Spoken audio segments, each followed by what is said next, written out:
Hello everyone, আপনাদের সকলকে আমার আন্তরিক আনন্দিত জয়গুরু। তো আজকে আমরা চলে যাচ্ছি বারোবিশা একটি স্পেশাল কাজের জন্য, এবং যার বাড়িতে যাচ্ছি তাকে এখনও পর্যন্ত কিছু বলা হয়নি। এবং জানেন তো, ভেবেছিলাম তাকে গিয়ে সারপ্রাইজ করব, বাট আমি নিজেই সারপ্রাইজ হয়ে গেছি। কিছু একটা ঘটেছিল আজকের জার্নিতে, সেটি আপনারাও জানতে পারবেন। যদি আপনারা সম্পূর্ণ ভিডিওটি দেখেন নিশ্চয়ই জানতে পারবেন। একদম মানে না ভাবা হওয়া জিনিস একটি হয়ে গেছিলো আজকে আমার সাথে। তো যাই হোক, এসকেলেটারে চড়তে আমি আগে ভীষণ ভয় পেতাম, এবং আজকে আমাকে হেঁটে হেঁটে চড়তে হচ্ছে। যখন আমি এটার সাথে ইউজড হয়ে গেছি তারপরে এই কাণ্ডটা হয়, ভাবতে পারেন। সময় অনেক ভালো থাকলে যা হয়।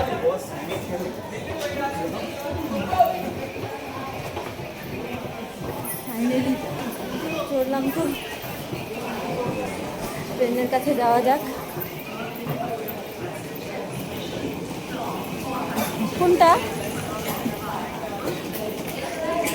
ট্রেন দাঁড়িয়ে আছে নিচে।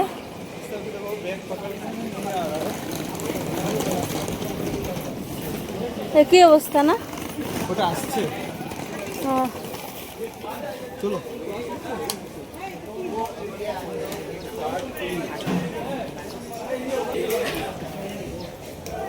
নিজেদের সরঞ্জামপাতি নিয়ে যাচ্ছি কিছু বিশেষ শ্যুট করার জন্য।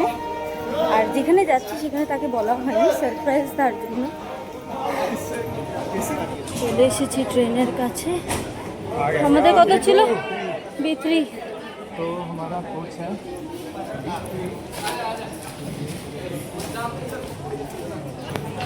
B2 দিলাম, B3 কাছে যাচ্ছি। গাল ফুলে একাকার হয়ে গেছে, অবস্থা ভীষণ খারাপ। জানি না কীভাবে কী হবে। ওঠো ওঠো।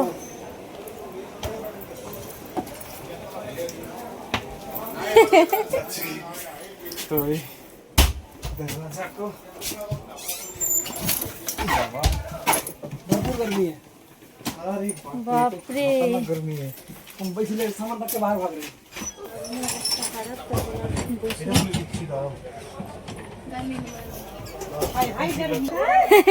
কি সুন্দর বলছে, হাই হাই গরমি।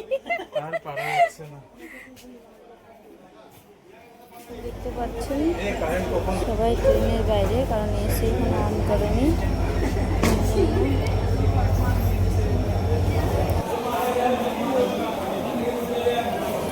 भैया भैया ट्रीट दीजिए ना,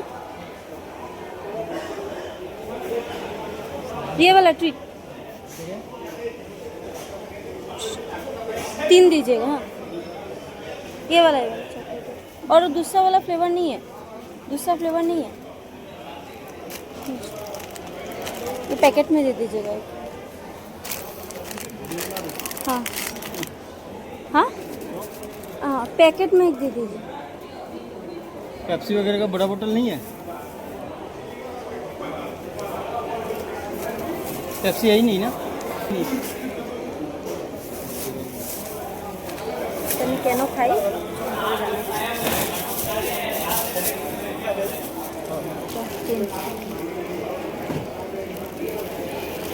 পুরোনো নোট দিয়েছে, নতুন নোটও দিতে পারতো। যাই হোক, ভ্যালু তো সেমই। কারণ এটা নর্মাল বাউলিতে কী হয়, নন ভেজ হয়। এটা হলো এখানে পিওর ভেজ সাইন দেওয়া আছে। তো যারা ভেজ খান, পিওর ভেজ খান, তারা এটা খেতে পারেন।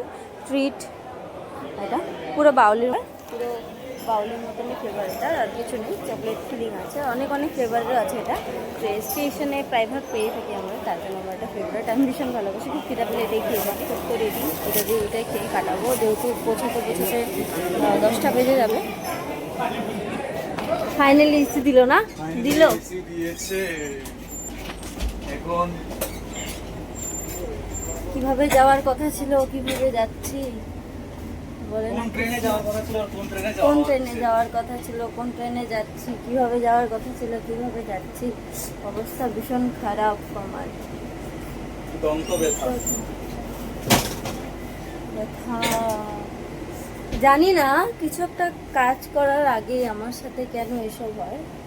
চলো, কই নেই, করতে তো হবে না। ইনি হলেন মিস্টার বিশ্বজিৎ বোস, আমার বেস্ট ফ্রেন্ড আমার ভিডিওগ্রাফার, আমার ক্যামেরাম্যান, আমার music composer, music writer, lyricist, আমাকে ডিরেক্ট করে কিভাবে কি ভিডিওতে কি গাইবো, কি কেমনভাবে গাইবো, কি করব। আর তো প্রচুর বকা দেয়। I hate this. বকা দিতে হবে যদি ভালো প্রচন্ড বকা দেয়, একদম ভালো না। আমি কেঁদে দিয়েছি একটা শুটে, জানেন তো, এত বকা দেয়। আমার বাবা আমাকে এত বকা দেয় না। তাই বলে কমপ্লেন আপনারা সবাই তাই বলে বাবা না। দেখবেন তো, দেখলেন তো, এমনিতে আমাকে সব কিছুতে হেল্প করে, তাতে আমি আমার সাথে সব সময়, আপনারা তো দেখতেই পান, সব কিছুতে হেল্প করে আমাকে।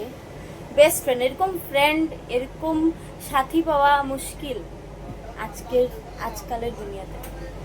এখন বাজছে 4:37, ট্রেনটা ছাড়বে 4:55-এ। এখনও স্টেশনে দাঁড়িয়ে আছে। ট্রেনটা পুরো, বর্তমানে আমরা যেই পৌঁছে আছি এখন অনেকটাই খালি। ট্রেন ছাড়তে ছাড়তে আই থিঙ্ক ভর্তি তো হয়ে যাবে। আর একজন ফোনে ভিডিও এডিট করতে ব্যস্ত আছে, আমি ভিডিও বানাচ্ছি, এইভাবে করে বসে বসে কাটাচ্ছি সময়।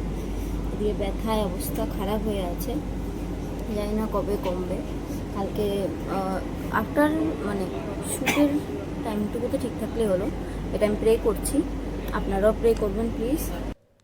তো ট্রেনে বসে বসে বাইরের দিকটা দেখতে সবারই ভালো লাগে, সেরকম আমারও ভালো লাগছিলো। এবং আজকে এটা ভাবছিলাম যে কখন ঘড়িতে 4:55 বাজবে এবং ট্রেনটা ছাড়বে, কিন্তু কেন জানি না আজকে এরকম হয়েছিল, যেন টাইমটা কাটছেই না, টাইমটা কিছুতেই কাটছে না, প্রতিটা সেকেন্ড যেন গুনে গুনে পার হচ্ছে।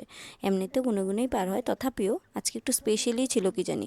তো যাই হোক, ট্রেন একটু দয়া করলো এবং ঘড়িটা আমাদের উপর একটু দয়া করলো, ছেড়ে দিল ট্রেনটা ফাইনালি। এবং বিশ্বাস করুন একদম অন টাইমে ছেড়েছে, 4:55-এই ছেড়েছিল।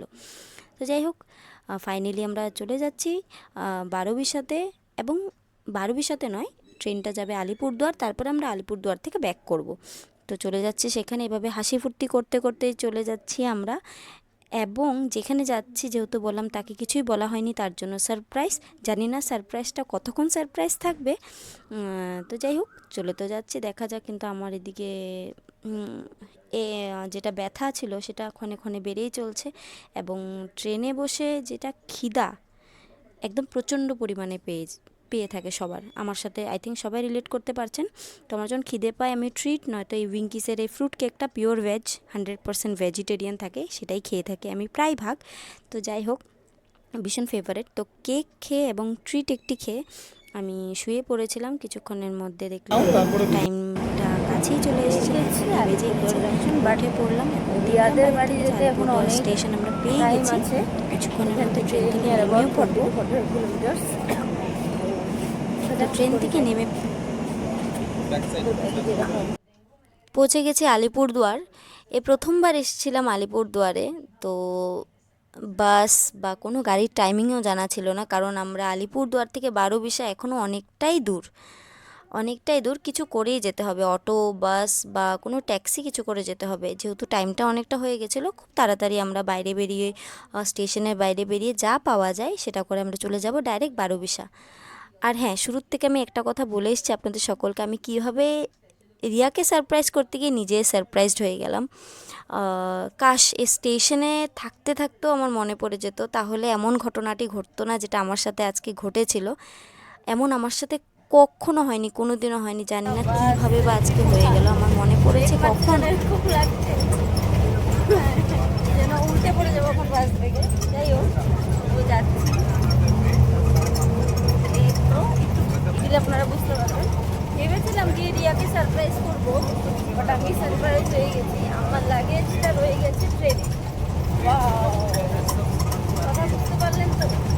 তারপর অনেক কষ্টে সেটা নিয়ে আর একটা স্টোরি হবে, সেটা দেখাবো। আমার দিকে গানের অবস্থা খারাপ, যাই না আগে কেমন হবে, কী হবে।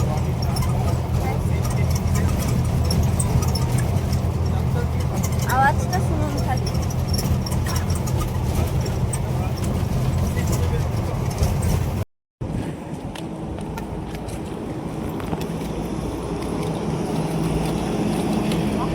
বর্তমান আমি যাচ্ছি কার্গিল যুদ্ধ।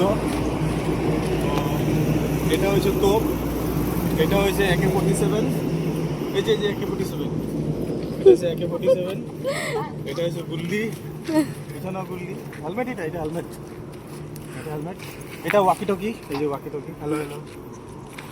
তো পৌঁছে গেছি বারোবিশা এবং আপনারা সবাই তো জানতেই পেরে গেছেন যে আমার সাথে কী ঘটনা ঘটে গেছিলো এবং কিভাবে আমি রিয়াকে সারপ্রাইজ করতে গিয়ে নিজেই সারপ্রাইজড হয়ে গেছিলাম।